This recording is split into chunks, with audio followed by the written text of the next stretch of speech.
सभी को नमस्कार। ऑनलाइन क्लासेस में आप सभी का स्वागत करते हैं। आज हम 9वीं कक्षा क्षितिज भाग 1 से माखनलाल चतुर्वेदी द्वारा रचित कविता कैदी और कोकिला के अभ्यास से अवगत होंगे। अभ्यास के प्रश्न उत्तरों को आपने ध्यान से सुनना है, लिख लेना है। देखिए, आप जानते हैं कि माखनलाल चतुर्वेदी जी स्वतंत्रता सेनानी के रूप में जेल में बंद थे। तो उसी समय पास में ही कोई कोयल उनकी जेल के कोठरी के पास जो है कूक रही होती है।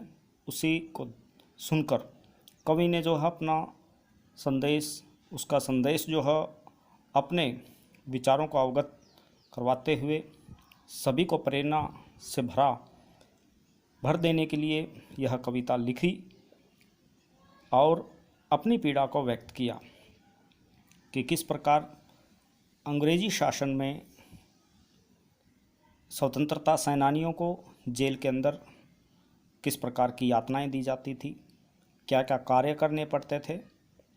कोकिल के माध्यम से उन्होंने अपनी इस रचना में हमें अवगत करवाया है। तो देखिए, सबसे पहला प्रश्न, कोयल की कूक सुनकर कवि की क्या प्रतिक्रिया थी, यानी कवि क्या सोचता है। कोयल की कूक सुनकर कवि को ऐसा लगता है जैसे कोयल उसके लिए कोई महत्वपूर्ण संदेशा लेकर आई हो, यानी वह कूक रही है। उसकी भाषा लेखक को समझ नहीं आती, लेकिन कवि अंदेशा लगाता है, ऐसा लगता है कवि को कि कोई संदेश वह सुनाना चाहती है अथवा उसकी कोई विवशता हो, वह विवश है। इसलिए कोयल ने सुबह होने का भी इंतज़ार नहीं किया, अन्यथा वह इस समय यानी असमय जो है इस प्रकार न कूकती। तो ये आप लिख सकते हैं। दूसरा प्रश्न, कवि ने कोकिल के बोलने के किन कारणों की संभावना बताई है। ऊपर जो हमने प्रयुक्त उत्तर पढ़ा उसी संदर्भ में उससे संबंधित ही उत्तर आप इसमें बना सकते हैं। कवि ने कोयल के बोलने की निम्न संभावनाएं बताई हैं। तो देखिए, पहला, कोकिला शायद किसी का संदेशा पहुंचाना चाहती है। उसे दावानल की लपटें अर्थात क्रांति की ज्वालाएं, अग्नि की जो लपटें होती हैं दावानल, उसकी ज्वालाएं जो हैं देख ली हैं, जिससे बावली होकर वह चीख रही है।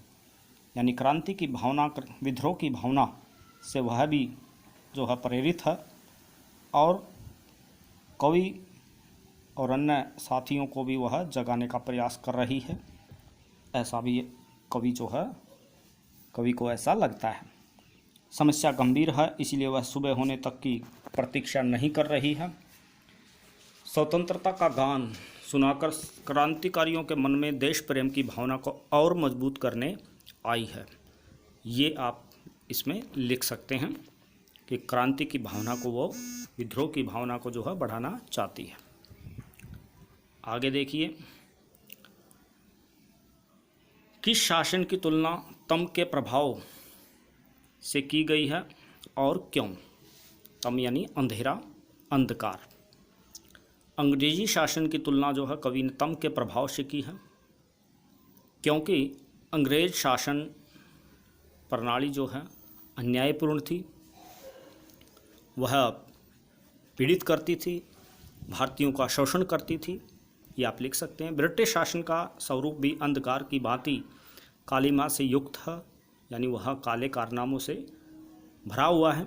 वे हमारे देशवासियों पर अनेक प्रकार के अत्याचार या जुल्म जो है ढा रहे थे। भारत की स्वतंत्रता के लिए लड़ने वालों को चारों ओर से अंधकार ही दिखाई दे रहा था। ये आप लिखेंगे। अगला प्रश्न, कविता के आधार पर पराधीन भारत की, यानी दूसरे के अधीन, पराधीन पर अधीन, तो पर यानी दूसरा होता है, तो दूसरे के अधीन हम थे, अंग्रेज़ों के अधीन। पराधीन भारत की जेलों में दी जाने वाली यंत्रणाओं का वर्णन कीजिए। यंत्रणाओं यानी जो वो पीड़ा हमें देते थे, जो कार्य हमारे से करवाते थे, उनका वर्णन आपने करना है। कविता के आधार पर पराधीन भारत की जेलों में दी जाने वाली यंत्रणाएं निम्न थी। कैदियों से पशुओं की तरह काम करवाया जाता था। दूसरा, अंधेरी कोठरियों में कैदियों को जंजीरों से बांध कर रखा जाता था। कोठरियाँ भी काफ़ी छोटी और केवल 10 फुट के लगभग होती थी। पेट भर खाना तथा पीने के लिए जल भी उपलब्ध नहीं दिया जाता था, नहीं करवाया जाता था। क्रांतिकारियों को चोर, लुटेरे और डाकुओं के साथ ही रखा जाता था, यानी उनको भी अपराधी ही माना जाता था। जेल में अमानवीय यातनाएं दी जाती थी, यानी जो मानवता के खिलाफ हैं, कोल्हू चलवाना, पीड़ित करना, कोड़े बरसाना आदि, उन पर अत्याचार किए जाते थे। ये आप लिख सकते हैं। आगे देखिए, भाव स्पष्ट करना है। मृदुल वैभव की रखवाली सी, कोकिल बोलो तो, इसका क्या अर्थ है? पूछा गया है। मृदुल वैभव की रखवाली से कवि का तात्पर्य कोयल की मीठी सुरीली और मोहक आवाज़ से है। मृदुल वैभव की रखवाली सी, आज के इस कष्टमय संसार में कुछ मृदुलता यानी कोमलता और सरसता भी बची है, तो वह कोयल की आवाज़ में ही बची है। यानी कोयल की आवाज़ जो है मृदुल लगती है, कोमल लगती है, परंतु जब वह वेदनापूर्ण आवाज़ में चीखती है तो कवि उसकी इस वेदना का कारण जानना चाहता है। तो ये आप इसमें लिख सकते हैं। वैभव मान सम्मान संपत्ति के लिए प्रयोग किया जाता है कि वह अपनी मृदुल आवाज़ से क्या किसकी जो है रखवाली करना चाहती है। उसकी आवाज़ बड़ी सुरीली और मोहक है, वह उस कष्ट को देखकर क्यों चीख रही है, ऐसा कवि जो है स्पष्ट करना चाहता है। आगे देखिए, मोठ खींचता लगा पेट पर जुआं, खाली करता हूँ ब्रिटिश अकड़ का कुआं। इसका आशय स्पष्ट करना है, भाव स्पष्ट करना है। अंग्रेजी सरकार जो है देश के स्वाधीनता सेनानियों से पशुओं की तरह काम करवाती थी, जिससे इन लोगों का स्वाभिमान और देश प्रेम की भावना समाप्त हो जाए। परंतु सेनानी चुपचाप सारे अत्याचार सहते हुए भी अपनी आज़ादी पाने की जिद पर अडिग थे, जिससे अंग्रेज सरकार की उन्हें अपने आगे झुकाने की सारी अकड़ जो है असफल हो जाती है। यानी आपने कविता में पढ़ा था, मोठ खींचता लगा पेट पर जुआ, कैदियों से जो है जुआ लगाकर कोल्हू आदि चलवाया जाता था, और वैसे तो उससे पानी निकालने के लिए प्रयोग करते थे, लेकिन कवि वहाँ ब्रिटिश अकड़ का कुआं, यानी ब्रिटिश साम्राज्य का जो अहंकार था उनको पीड़ित करने का, झुकाने का, उसको खाली करने की बात यहाँ कहता है। अगला प्रश्न, अर्धरात्रि में कोयल की चीख से कवि को क्या अंदेशे होते हैं? जो पहला और दूसरा प्रश्न हमने पढ़ा उसी से संबंधित आप इसमें लिख सकते हैं, स्वयं करेंगे। कवि को कोयल से ईर्ष्या क्यों हो रही है? तो देखिए, कवि को कोयल से ईर्ष्या का मुख्य कारण उसकी स्वच्छंदता है, यानी वह स्वतंत्र है, आज़ाद है, खुले आकाश में स्वतंत्रता से उड़ान भर रही है, और कवि जेल की 10 फुट वाली काल कोठरी में बंद है। कोयल गाकर अपने आनंद को प्रकट कर सकती है, पर कवि के लिए तो रोना भी बड़ा गुनाह है, जिसके लिए उसे दंड भी मिल सकता है। इसलिए वह कोयल से ईर्ष्या करता है कि वह उन्हें सोने नहीं देती, दिन में वह काम करते हैं, और यह रात को क्यों कूक रही है, ये आप इसमें लिख सकते हैं। अगला प्रश्न, कवि के स्मृति पटल पर यानी उसकी यादाश्त में कोयल के गीतों की कौन सी मधुर स्मृतियाँ अंकित हैं जिन्हें वह अब नष्ट करने पर तुली है? कोयल हरी भरी डालियों पर बैठकर अपने मधुर स्वर के सारी सृष्टि को गुंजायमान करती हैं, यानी गूंज पैदा करती हैं। उसके मधुर गीतों में खुशियाँ झलकती थी, स्वतंत्रता पूर्वक आकाश में विचरण करती थी, परंतु अब अर्धरात्रि में कूक कर इन विशेषताओं को नष्ट करने पर तुली है, ऐसा कवि को लगता है। ये आप लिखेंगे। हथकड़ियों को गहना क्यों कहा गया है? बहुत ही महत्वपूर्ण प्रश्न है, कई बार पूछा गया है। कवि के लिए लोहे की हथकड़ियाँ गहनों के समान हैं। कवि अंग्रेजी सरकार द्वारा पहनाई गई उन बेड़ियों को बंधन नहीं समझता, क्योंकि उन्होंने किसी गलत कार्य के लिए ये बेड़ियाँ नहीं पहनी हैं। ये उनके लिए गौरव की बात है कि वह देश की आज़ादी के लिए जेल में बंद हैं, हथकड़ियों को डाले हुए हैं और मुस्कुराकर वो अपने देश के लिए ये यातनाएं जो हैं सहन कर रहे हैं। इसलिए कवि हथकड़ियों को गहना कहता है। ये आप लिखेंगे। आगे देखिए, काली तू आली। इन पंक्तियों में काली शब्द की आवृत्ति से उत्पन्न चमत्कार को विवेचन कीजिए। का विवेचन करना है, यानी वर्णन करना, बताना है। इस कविता में जो है, कविता की पंक्तियों में कवि ने 9 बार काली शब्द का प्रयोग किया है। आप कई बार भी लिख सकते हैं। शब्द एक ही है परंतु भिन्न भिन्न अर्थों में इसका प्रयोग किया गया है। कहीं पर यह शब्द अंग्रेजी सरकार के काले शासन को संबोधित करता है, तो कहीं वातावरण की कालिमा और कहीं निराशा को उजागर करता है। यानी अलंकार इन पंक्तियों में देखने को मिलता है कि भाई एक शब्द में कई अर्थ छुपे होते हैं और यमक अलंकार की भी झलक दिखाई देती है।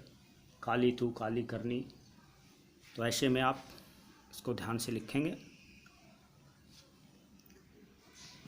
अगला प्रश्न, काव्य सौंदर्य लिखना है। तेरे गीत कहाँ में वा, रोना भी मुझे गुना, देख विषमता तेरी मेरी, बजा रही तिस पर रणभेरी। भाव सौंदर्य लिखना है। काव्य सौंदर्य में आप महत्वपूर्ण भाव की बातें लिखेंगे और उससे संबंधित, भाषा से संबंधित भी इसमें वक्तव्य कर सकते हैं, लिख सकते हैं।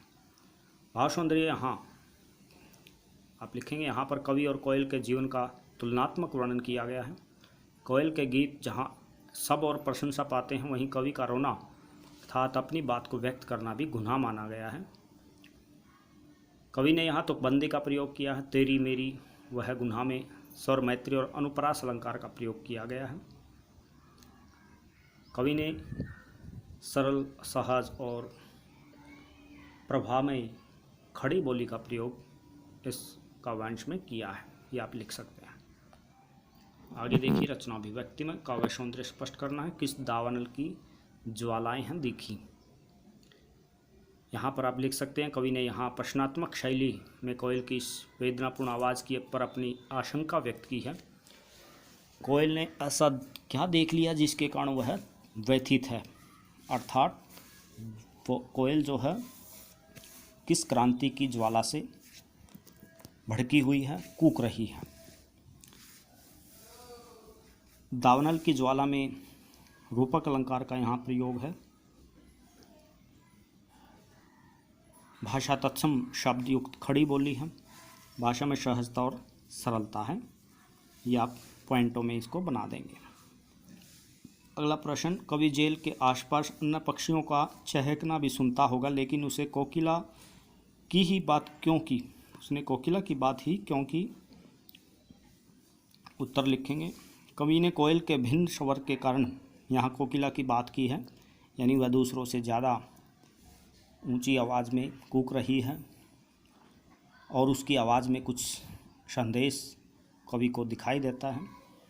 कोयल वैसे भी रात को नहीं बोलती, इसका इस प्रकार बोलना कवि के अंतर्मन को छू जाता है। अतः रात को इस प्रकार पुकारना वह किसी संकट का प्रतीक मानता है। ये आप लिखेंगे। और अंतिम प्रश्न, आपके विचार से स्वतंत्रता सेनानियों और अपराधियों के साथ एक सा व्यवहार क्यों किया जाता होगा। यानी अपराधियों के साथ ही स्वतंत्रता सेनानियों को रखा जाता था, तो उनको एक जैसी यातनाएं क्यों दी जाती होंगी। ब्रिटिश सरकार जो है स्वतंत्रता सेनानियों और अपराधियों में कोई अंतर नहीं समझती थी। सरकार के लिए दोनों ही दोषी थे। सरकार क्रांतिकारियों की आज़ादी की मांग को दबाना चाहती थी। स्वतंत्रता सेनानियों के मनोबल को तोड़ने के लिए तथा भारत पर अपनी सत्ता कायम रखने के लिए वे दोनों के साथ समान व्यवहार करती थी, यानी उन्हें भी वह अपराधी ही मानती थी। अतः उनको एक जैसी यातनाएं, पीड़ाएं दी जाती थी। ये आप लिखेंगे। तो ये थे अभ्यास के प्रश्न उत्तर, कैदी और कोकिला। इसको आप अच्छे से याद करें, लिखें। धन्यवाद। आपका दिन शुभ हो। नमस्कार।